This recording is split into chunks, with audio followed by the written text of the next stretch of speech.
కడపూర స్వరము రోగగా మొదటిగా మృతులైన వారు లేపబడతారు, ఆ తర్వాత సజీవులను మనము ఎత్తబడతామని వాక్యం చెప్తుంది. సో అలాగన వినబడిన చనిపోయినటువంటి వారిలో కూడా ఎవరు వింటారో వారు మాత్రమే, ఎవరికైతే వినబడుతుందో వారు మాత్రమే లేపబడతారు.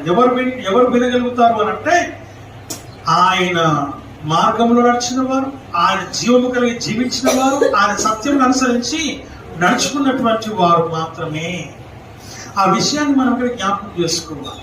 ఎందుకంటే ఆయన శరీరమును ఆయన రక్తమును సేవించినటువంటి వారు జీవము నిత్య జీవం కలిగి ఉంటారు. కాబట్టి దేవుడు వాక్యం సర్విస్తున్న మాట మనం చూస్తున్నాను.